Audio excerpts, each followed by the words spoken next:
Hello and welcome back to the channel, people. Welcome back to another Chelsea news video. This one is going to be a fun one today. There's Chelsea news we need to get into, and also what I think Chelsea need to do in terms of signings to go into next season, to elevate the team. But before we get into that, subscribe if you're not subscribed yet. We're closing in on 1,000 subscribers. Like the video if you wanna, help the channel, for the algorithm and all of that. Leave your thoughts down below on what is going to be discussed here today, and let's get into the video. From Ben Jacobs: Rodrygo is a new name I'm hearing. There's nothing advanced between Chelsea and Real Madrid at this point, but I can say that Real are willing to let him go, and Chelsea are aware of this market opportunity, as are Liverpool and Arsenal. So when I said yesterday in my video that we need experience, I'm not necessarily saying that we need players that are on the end of their careers. That's exactly the type of experience I was talking about. Rodrygo has been there and done it. He's won every single domestic trophy there is. Every single trophy there is to win with Real Madrid, he's won. This is exactly the type of experience that we need in the team. And it's also known that Rodrygo wants to play on the left-hand side. We need a left winger. He's played 12 times at the left-hand side for Real Madrid this season. He scored 6 goals, he assisted 6. That tells you everything you need to know. But unfortunately, Real Madrid has Vinicius Jr. occupying the left-hand side. And when Vinicius not playing, Mbappe is also occupying the left-hand side.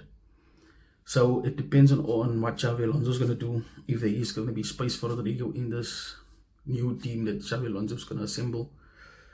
Rodrygo might be up for sale. He might be up for sale. And then Rodrygo came up with this via Fabrizio Romano. Rodrygo said, "Thank you for all your messages and concerns. I'll be back soon. Stop making things up." That's towards Ben Jacobs, what he was saying, that Real Madrid are willing to sell Rodrygo. And this might be just him, cutting things off because he wants to see how things go with Xabi Alonso. Because Xabi Alonso will be taking over Real Madrid in the Club World Cup. That's a full tournament, So maybe he might say, okay, look here, let's see what happens in the Club World Cup. After the Club World Cup, there's another transfer window opening. Let's see, if I'm not in Real Madrid's plans, I might look at the second window that's opening to move before the new season starts. So I wouldn't put this to bed as yet. Even though Rodrygo said this, that we mustn't make things up and all of that. At the end of the day, we all know Real Madrid needs a lot of players. They need they need a lot of defenders. They need some midfielders. Maybe a striker. And at the end of the day, they will have to sell some players to get to those players. To get to the players that they want. They're gonna have to sell some players that are surplus to requirements. At the end of the day, we all know how this works. At the end of the day, but let's see what happens after the Club World Cup, when the second window opens. Let's see what happens, because this is the type of signing I will be taking at Chelsea in a heartbeat. And then I was thinking, if I had to make some signings at Chelsea going into next season, what type of signings will this be, and how many signings we need? So obviously, you guys know that we needed a goalkeeper, right? Sanchez is not good enough to be our number one. But I was thinking, why do we need to go into the market, spend 50 to 60 million on a goalkeeper, and then give him a nice wage package as well on top of it, when we have Petrovic, who is one of the best goalkeepers in Europe's top 5 leagues at the moment, And if you compare him with Sanchez, errors leading to goal, Sanchez is 5, Petrovic is nothing. Errors leading to a penalty, Sanchez is 2, Petrovic is nothing. Petrovic is a good shot stopper. He's tall, he has long arms, he's good at penalties, he's good in distribution as well. The only criticism I had of Petrovic last season when he was playing for us under Poch was that he wasn't demanding enough, especially in defending corners and set pieces. He wasn't coming out to collect those balls, So there's the only criticism I had, but this loan done him well. This loan done him really well, so that he can work on things like that. So I think now Petrovic is ready to be a number one, And With my next signing, you'll understand why I would take Petrovic, because I'll put this money into the other 3 signings that I want to make. So if we go into the defense, we have Chalaba, we have Colwell. These are good defenders, but they are secondary defenders. They are good next to a world-class defender. We saw this with Chalaba when he was next to Thiago Silva. He shined, he improved, he developed very nicely. So that he's the best defender that we have at Chelsea at the moment, But if you bring a world-class defender in, like a Bastoni, and this is my first signing I'll make, is get Bastoni in. He's 26 years old, he's just in his prime. We can get at least another 6-8 years out of him. He's a leader, he's good, he's tall, he's good in the air, he's a threat when it comes to set pieces, in scoring goals. He's good in defending set pieces as well. He's dominant in the air. He's an aggressor. That's exactly the type of defender that we need next to a goal or a Chalaba at the end of the day. And if you get someone like that in, if automatically these guys' levels will increase. Chalaba and Colwell will automatically become a better centre back. Same with Badiashile. If we keep him, he would be instantly a better centre back with a Bastoni next to him. Someone that can marshal the defense. He has that experience there at the back. He has that commanding presence about him. And also strikers can look at it and say, I'm going to have a tough time with this guy. And then having a Petrovic in goal that gives you that sense of calmness. That, look here, there's someone competent in goal. I think this is a nice defensive setup for us going into next season. And if we come to our midfield, I don't think our midfield needs anything. We just need to add Andre Santos to the midfield. Then we'll have Caicedo, Enzo, Lavia, and Andre Santos. That's a good midfield. Nothing needs to be added to that midfield. Then if we move in front to our attackers, we need a left winger. With Mudryk being out, we don't know what's happening with him, with his sample B, if it's positive or not. But I don't think Mudryk is coming back anytime soon. Sancho, I'll rather pay the fine and give him back to Man United. And then get someone in like Rodrygo. Get someone in like Rodrygo. He's experienced, like I said. He's 26, 27 years old. He brings that experience level. He's a winner. He has a winning mentality. And this will also be nice for Estevão Willian, to have another Brazilian national in the team that can, make his time even much easier at Chelsea Football Club next season. Because remember, Estevão Willian is young. He's going to leave not only his country, he's going to leave his continent. He's going to leave his family and friends behind.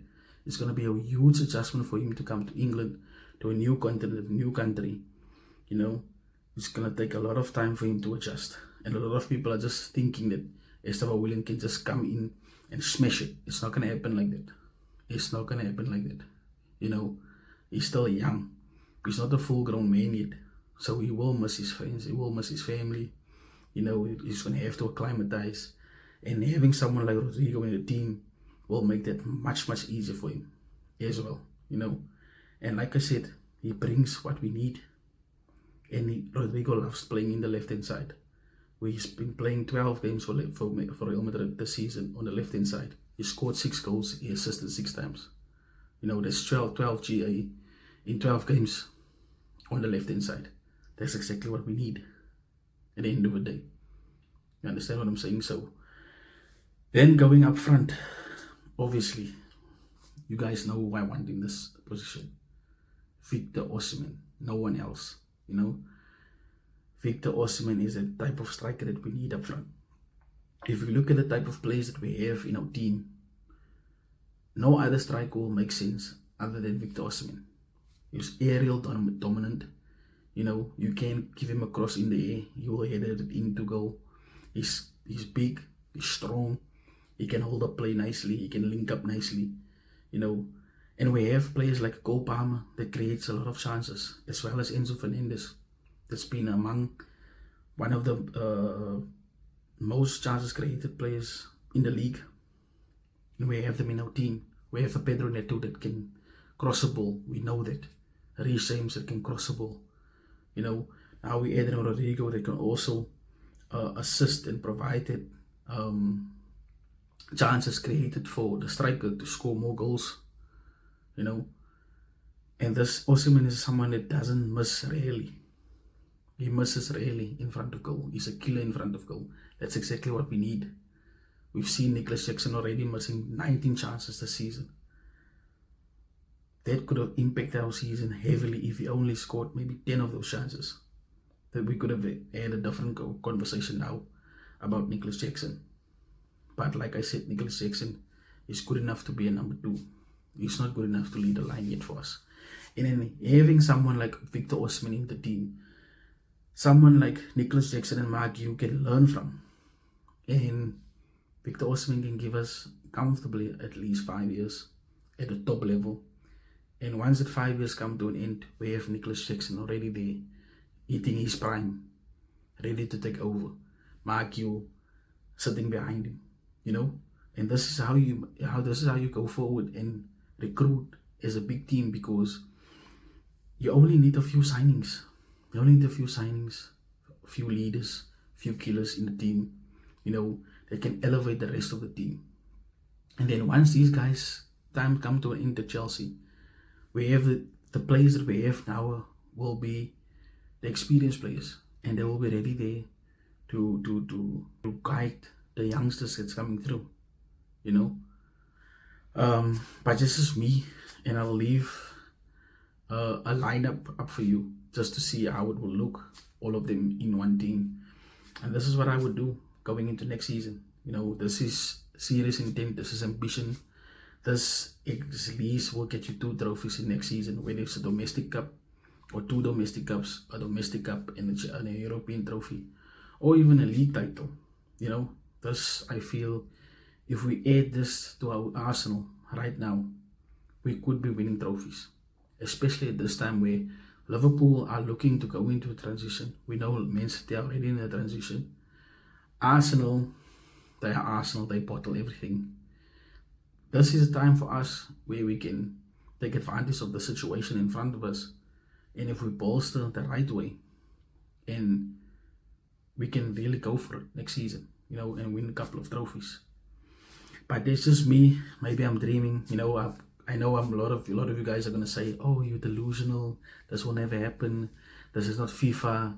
All of it. But if Chelsea was serious, this is what I would do. We only need 3 top signings to start competing for titles. That's it. But at the end of the day, this is our reality. From Sam Dean, Chelsea are in the market for a striker, and I have long-standing admiration for Joao Pedro. Well, we don't learn, eh? We don't learn. Going back to Brighton, for Brighton just to pull our pants down again and extorting money out of us for Joao Pedro. We just don't learn. Joao Pedro is a good player, I rate him. But is he an upgrade on Nicholas Jackson? Is he that much of an upgrade on Nicholas Jackson? No, he's not. He'll probably give you the similar amount of goals that Nicholas Jackson is giving us. Probably 4 or 5 goals more. It's not what we need to go forward into next season to actually compete for titles. You know what I'm saying? What I'm saying. To show ambition, you have to go for killers at the end of the day. We have enough young players. We need some leaders into this team. I keep on saying that we need a spine. And also, from Santiago, Aston Villa wants to keep Axel Disasi. Discussions have already begun with the player, and it will then be time to discuss the matter with Chelsea. This is good news. Axel Disasi is not good enough to be at Chelsea. For some reason, Unai Emery wants to keep him at Aston Villa. I say sell him. Sell him. Don't try to lowball Aston Villa. Whatever they're offering, obviously, if you can get a good deal for him, get a deal for him. But let's get rid of Axel Disasi. He's not good enough to be at Chelsea at the end of the day. So I'm quite happy with that news coming out. And to end it off, from Santiago again, Liverpool have made contact over Christopher Nkunku, and then there's an article underneath it. I'll read you the article. Christopher Nkunku is likely spending his final weeks at Chelsea, arriving in London in the summer of 2023 for a 60 million euro check from RB Leipzig. The French international had everything it took to become the new star at Stamford Bridge. With his spectacular play and impressive stats. Today he is considering a summer departure after 2 years at Chelsea, and many have noticed that he is still as effective as ever. A strong performer in Europe and the club's second highest scorer with 14 goals. Now 27-year-old French striker continues to attract the elite. According to our information, he is on our shortlist drawn up by Liverpool, with whom talks have begun. The English champions are looking to strengthen their attacking lineup and continue to value versatile players. That's not all, since England and Newcastle are also interested, especially since the attacking sector should move this summer. Other teams are on the lookout, but fact is very important for Christopher Nkunku. One fact is very important for Christopher Nkunku, that of playing in the next Champions League. This is in the case of Bayern Munich, who regularly thinks about the former RB Leipzig player. Now, if I have to guess, and if I have to think what's in Christopher Nkunku's mind, I think he wants to go to Bayern Munich, back to Germany, to the Bundesliga, a league that he knows, a league that he's thrived in before, and he will be a direct replacement for Thomas Müller in the Bayern Munich team. So he walks into the first 11 in the Bayern Munich team. I just think he wants to go back to Germany. I can see him go to Liverpool. Liverpool are playing a 4-2-3-1 as well. So they are playing with the number 10. So Bosley occupying that space at the moment. But I don't think he stays in England. I don't think he's going to Newcastle or Liverpool. I think Bayern Munich is a destination. And I think Bayern Munich will come in for him again at the end of the season. Chelsea they just don't have to lowball the teams. Just don't lowball Bayern Munich. They want to spend 50 million euros on him. We're going to have to take the knock at the end of the day because he's not playing. It would have been another thing if Christopher Nkunku was playing regularly and he's scoring and he's performing regularly. Then you can demand a higher fee for him. But at this moment, he's not playing. And every single team knows that he's not wanted at Chelsea. So you're not gonna you've given up your leverage on the negotiation table. So you're gonna have to take a knock for Christopher Nkunku. And at the end of the day, it's the right thing to do for both parties. Chelsea, Christopher Nkunku doesn't want to be at Chelsea, and Chelsea don't want to play that. They want to be at Chelsea. So let's just part ways at the end of the day. We're gonna have to take a slight knock on Christopher Nkunku, but it is what it is at the end of the day. That's the fault of the directors for getting in a manager that doesn't suit Christopher Nkunku at the end of the day. And it is what it is. So we're gonna have to part ways for Christopher Nkunku, but they're gonna have to bring down the fee that they want for Christopher Nkunku, and I see him going to Bayern Munich at the end of the season. So people, that's the video for today. Like it if you enjoyed it. Leave your comments down below. Tell me what you think about this video and my thoughts and everything I covered in this video. Subscribe if you've not subscribed yet. Like I said, we almost, I think, 290 something away from 1,000 subscribers. So we are moving very, very well. Hopefully we can get there before the Club World Cup starts. Like I said, that's the goal. I'll be very happy if that happens. And I'll see you in the next one. There will be the reaction for Chelsea versus Manchester United. See you in that one. Take care, people. Peace.